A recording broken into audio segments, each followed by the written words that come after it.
So the first thing I think we might have touched on already is this term organic compound.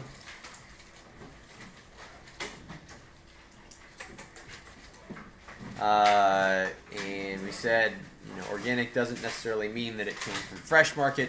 What it means is that it has carbon in it, and then it has one of those other important biological molecules. So carbon and then schnapps. Molecules that contain carbon bonded to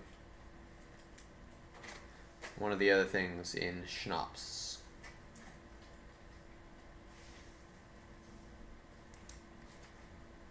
Okay, and organic compounds are going to come in 4 main classes in biology, and those 4 main classes are going to be called macromolecules. And each of the macromolecules is going to have a monomer.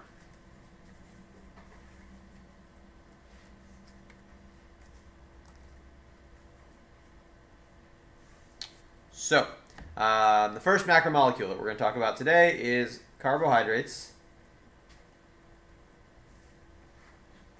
And carbohydrates have monomers that are called monosaccharides.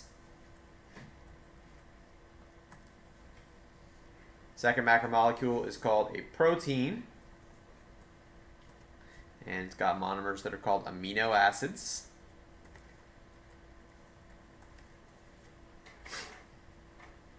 Third one is called a nucleic acid.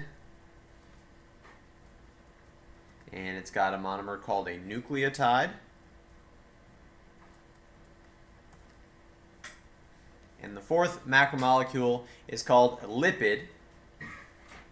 And this is sort of the most generic of all of them because there's lots of different types of lipids, and really the main definition of a lipid is a large hydrophobic molecule. So there's a lot of large hydrophobic molecules out there, and it's really hard to say that they have a monomer because there's so many different types of them. But if we were going to put something in the monomer spot, we would put the fatty acid over here, because most of them have long fatty acid chains on them. So, we need to know the difference between a monomer and a polymer. Monomers are going to turn into polymers, right? Or are going to join together to become polymers. So monomers, you could say, join together to become polymers. And we could say that monomers are like the building blocks.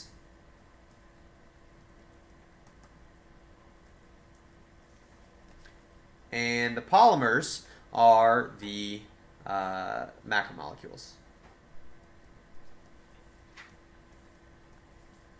Okay? The term macromolecule means large molecules. So anything that's really big is called a macromolecule. The term polymer means that it's made up of many monomers. Okay, so there are macromolecules out there that can't really be broken down into smaller monomers, and so there are macromolecules that are not polymers, right?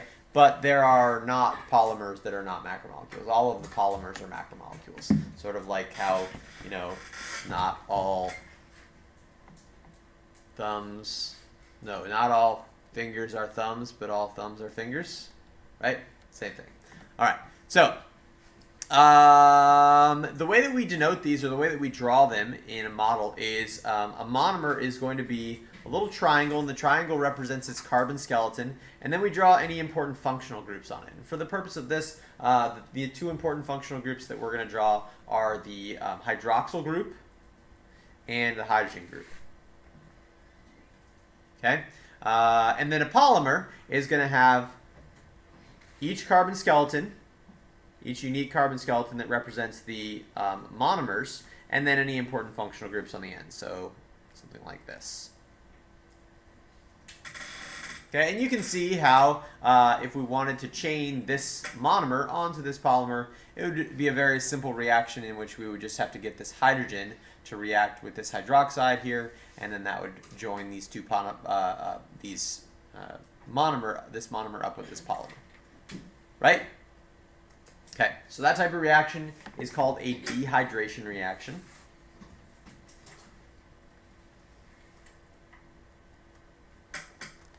And a dehydration reaction is the type of reaction that joins monomers together.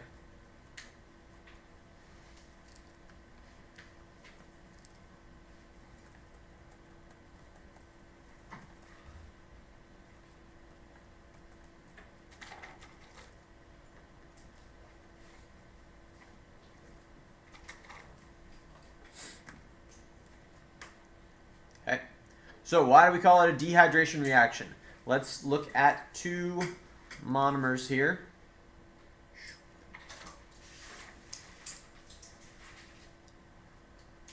And we'll put the hydrogen group on one side and the hydroxide group on the other side. And then the hydrogen group over here and the hydroxide group over here like this. Okay, we want to join them together. What we need to do is we need to take these two center functional groups, the hydrogen group and the hydroxide group, and we need to join them together. Okay, we need to get them off there first of all so that there's an open carbon bonding site, and then we need to remove these things that were previously there. If I remove a hydrogen and a hydroxide, that's going to be two hydrogens and an oxygen, which I can call what? Water. It's going to be H2O, right? So H2O comes out as a byproduct. So we remove H2O, okay, or water. And so the term that means remove water is D, which is the prefix that means remove, hydration, which is the suffix that means water. So this is a dehydration reaction because it's going to remove the water, and by removing the water, we free up these carbon bonding sites, and the two carbon bonding sites can join together and then allow that to be a polymer that's made of then two monomers. Does that make sense? Okay, good deal. Next, we're going to talk about a hydrolysis reaction.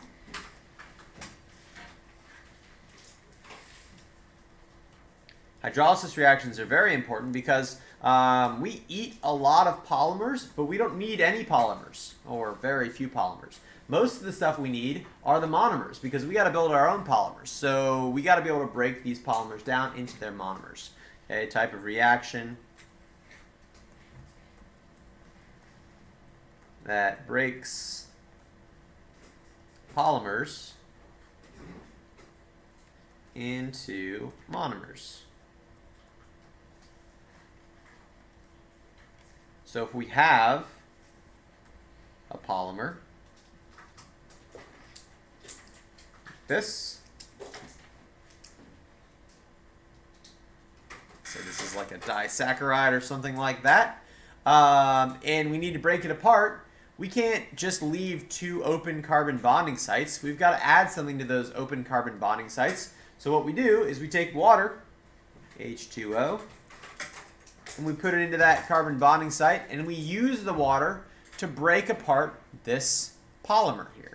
In other words, we break apart the polymer with water. Break apart with water. Okay? Well, if we look at this term, hydro, what's hydro mean? Water. Lysis is a word you're going to see a lot in biology. Lysis means to break apart. So hydrolysis means you're breaking apart with water, right? You're using water specifically to add a hydroxide group to one side and a hydrogen group to the other side so that you can now separate these things into individual monomers like this.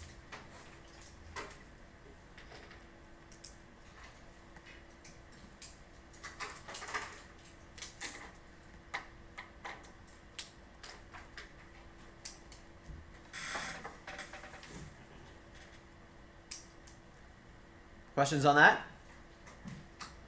Yeah. Can you use anything else other than water to break apart polymers? Not really, no.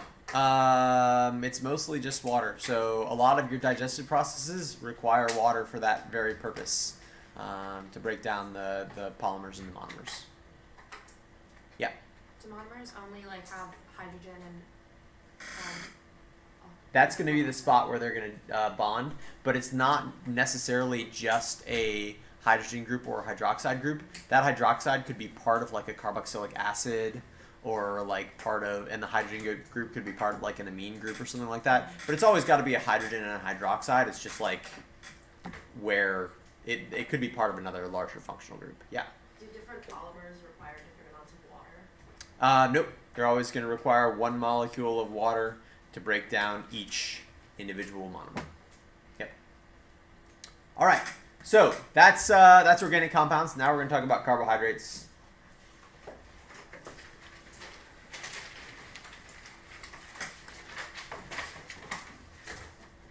So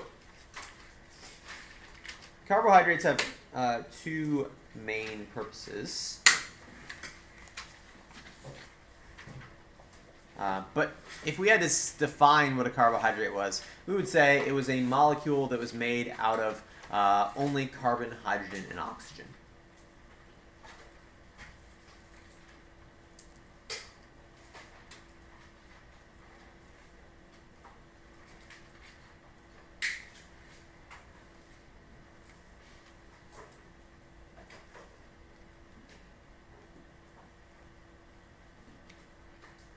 Okay, and mostly their jobs, or the purpose of a carbohydrate, is going to be for either structural purposes or for energy use. Used most commonly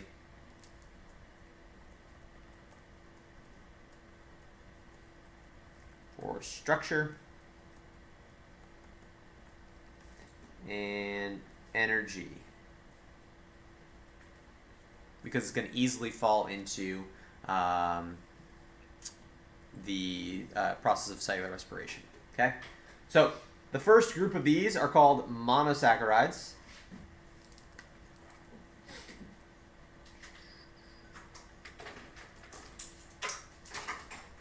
And monosaccharides, those just literally mean single sugar. Mono means single, saccharide means sugar. Oops. Single sugar. And these single sugars, they are mostly used for energy.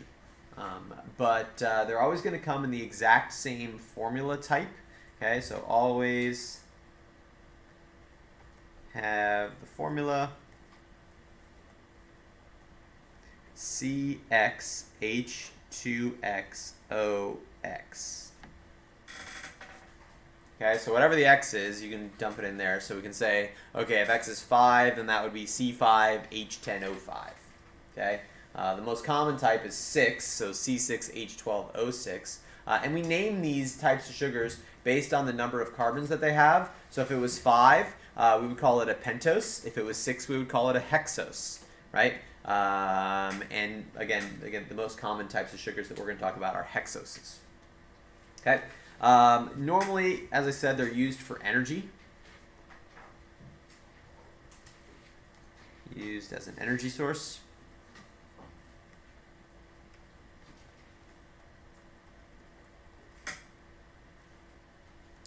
As I said, the most common type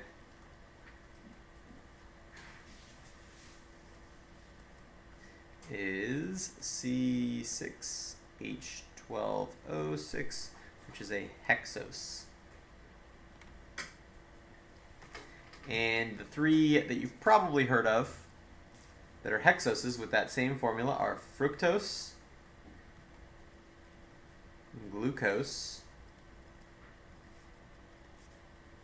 and galactose.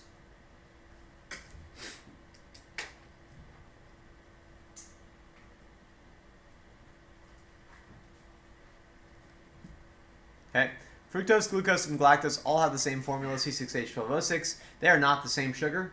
Therefore, what would we call these things?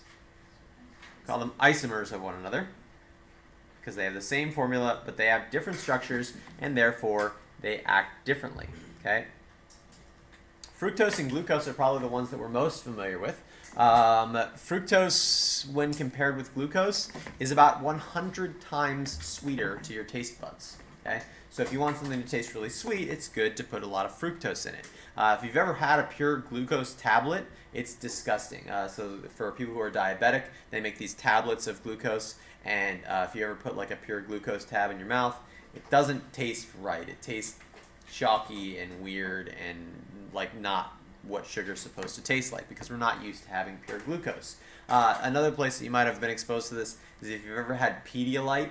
Pedialyte, I know a lot of athletes drink Pedialyte instead of, or try to drink Pedialyte instead of Gatorade, because it's really good for recharging your electrolytes and stuff like that. But it is disgusting because they don't use sucrose or high fructose corn syrup or anything like that. They just use pure glucose to sweeten it, and glucose is gross. It tastes really gross. The same thing could be said that if you try to eat pure fructose. It wouldn't taste as gross, but it would taste pretty gross. One of the reasons why, for instance, watermelon, we know watermelon is pretty sweet, but it's made mostly out of water. That's because it doesn't have a really good mix of sugars in it. It mostly just has fructose in it. And fructose is really sweet, and therefore it sweetens up the watermelon very, very easily. Okay? Let's talk about another thing. Let's talk about... well, first of all, I guess we can write this down really quick. So disaccharides are combinations of monosaccharides where you just have two of them. Okay, disaccharide means double sugar. Okay, so there's two sugars in there, and the main purpose of a disaccharide is that it has to taste good. Right? Anytime that we see disaccharides in nature, generally speaking, the purpose of that disaccharide is that it's supposed to taste good. So used in situations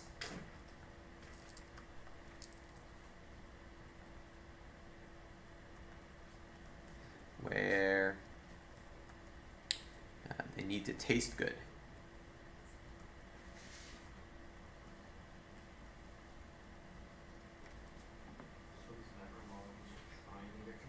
Yes, exactly. So, where would we find things like that? So the first one is sucrose. Sucrose needs to taste good. Sucrose is table sugar. We get most of our sucrose from sugar cane, but that's not the place where nature intended it to be mostly. Where else can you find sucrose naturally? The most common place that you'd get sucrose if you went out into a forest or something. Yeah. Like berries? Berries, fruits. Any fruit is going to have sucrose in it because a plant wants to have its berries or fruits consumed so that it spreads the seeds around, okay, and it can distribute the range of the plant. Okay, sucrose is one fructose and one glucose that are bonded together. So one sucrose plus one glucose. Okay, and I want to take a second to talk about this. The sucrose and the glucose are bonded together pretty weakly in something that's called a glycosidic linkage, and our bodies are really good at breaking it down. In fact, when you put sucrose in your mouth, it is almost immediately broken down by your saliva into one sucrose and one glucose. Okay, and it's the combination of the two, the activation of the glucose taste buds and the activation of the fructose taste buds, that gives it our familiar taste in our mouth. Okay, yeah. Wait, how does sucrose... Oh, sorry, one fructose. Thank you.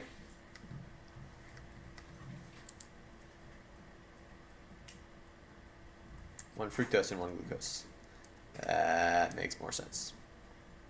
Okay, so it's this combination of one fructose and one glucose, and then when we break it down in our mouth, our fructose taste bud responds and our glucose taste bud responds, and that gives us this familiar sucrose taste that we're so used to for table sugar. Okay, there's another way that we can do that, which is just making a mixture of fructose and glucose. Okay, we call that mixture of fructose and glucose high fructose corn syrup, right? And so high fructose corn syrup is used to sweeten things. It comes in a bunch of different varieties. There's HFCS 40, which is 40% glucose and 60% 40% fructose and 60% glucose. There's HFCS 55, which is 55% fructose and 45% glucose. And then there's HFCS 90, that's 90% fructose and 10% glucose.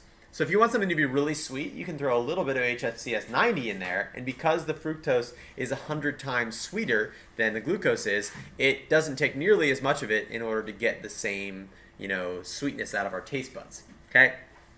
But most of the time we use HFCS 55, which is 55% fructose and 45% glucose. So I want you to consider this. There's two beverages out there that are my favorite soda, right? And it's Mountain Dew, and they make Mountain Dew normal, and then they make Mountain Dew Throwback. You guys ever had Mountain Dew Throwback before? Okay. It's kind of delicious. It tastes good. It tastes just like Mountain Dew, I think, except for maybe just a tad sweeter, all right? And the reason for that is that they have to make it the same sweetness. They have to make the Mountain Dew taste good, right? And so if you sweeten the normal Mountain Dew using HFCS 55 that has 55% fructose in it, which is 100 times sweeter, you don't have to put as much sugar in to get the same sweetness, right? But if you're using sucrose, you have to go 50-50 for the ratio, right? And so to get the same amount of fructose, you have to add a little bit extra glucose to it, which is why Mountain Dew Throwback tastes a little bit sweeter, right? But the question that always boggles people's mind based on, popular media and what they tell you on the internet and stuff like that is if you actually go through and you think about which one of these is healthier in the sense that it's lower calorie.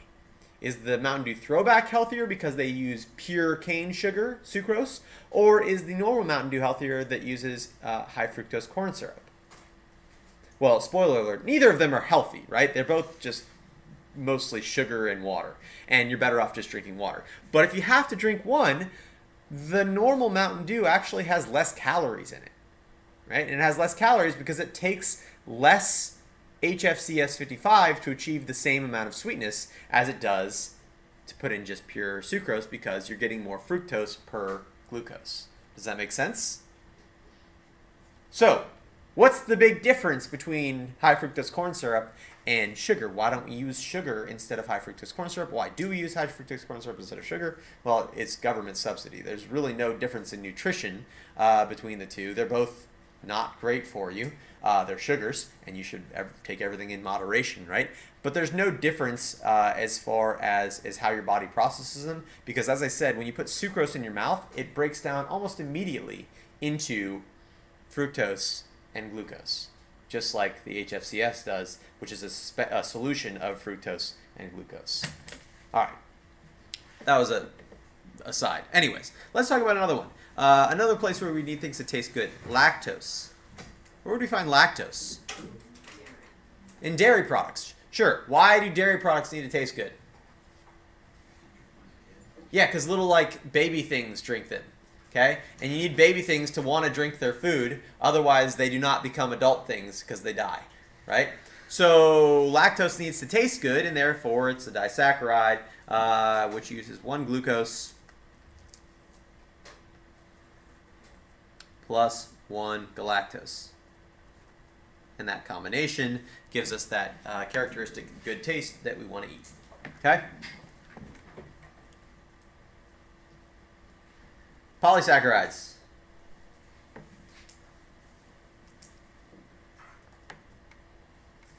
Those are many sugars. And they are going to be used for two main things: structure and storage.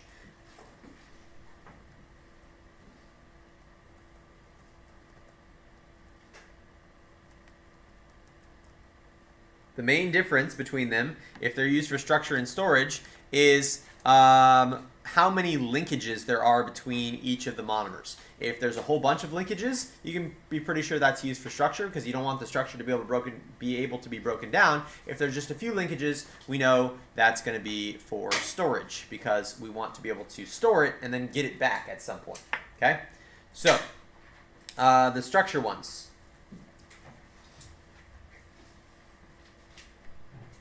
Cellulose. That's a glucose polymer. So there's a whole bunch of glucoses that are bonded together a whole bunch of times. And that's going to be in plants. And that's actually what makes the cell wall of plants is cellulose, which is a whole bunch of glucose monomers that are in a chain first, and then the chains kind of net or bond together so that it's really difficult to break them down. It's in fact so difficult to break down cellulose that your body can't do it. So if you eat a bunch of celery or you eat like the stalks of broccoli, that's almost just pure cellulose. Your body doesn't know what to do with it. It can't break it down in your intestines or anything, so it just kind of passes it through. There's almost no calories at all in celery. In fact, eating celery burns more calories than your body gets from it, right? Same thing with the stalk of broccoli. All right. Other structural ones that are important are chitin. Chitin is a structural polysaccharide that's found in fungi, the cell walls of funguses, and also in the exoskeleton of insects. That's why insects are hard on the outside, why they go crunch when you step on them, right? And the last one is called lipopolysaccharidide, peptidoglycan. Sorry. Lipopolysaccharide is the other type of cell wall in bacteria, but this is peptidoglycan is a used in the cell wall of bacteria. Stops them from exploding when they get into a hypotonic solution. And then there's ones that are used for storage. Okay, the key to these storage ones is that they are non-water soluble. So the one that everybody's probably most familiar with is starch. The scientific term for starch is amylose.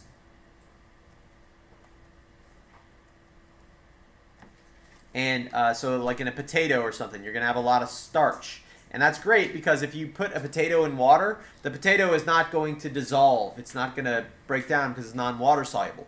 But your body can easily break it down, easily break down this amylose, this starch, in order to get at the glucose monomers that are in there.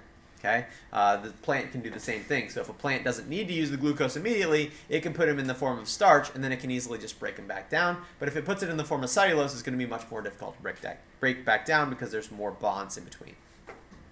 The last storage molecule is called glycogen. That's the, this is the plant storage molecule. And glycogen is the animal storage molecule. And so in your muscles right now, there's a bunch of glycogen.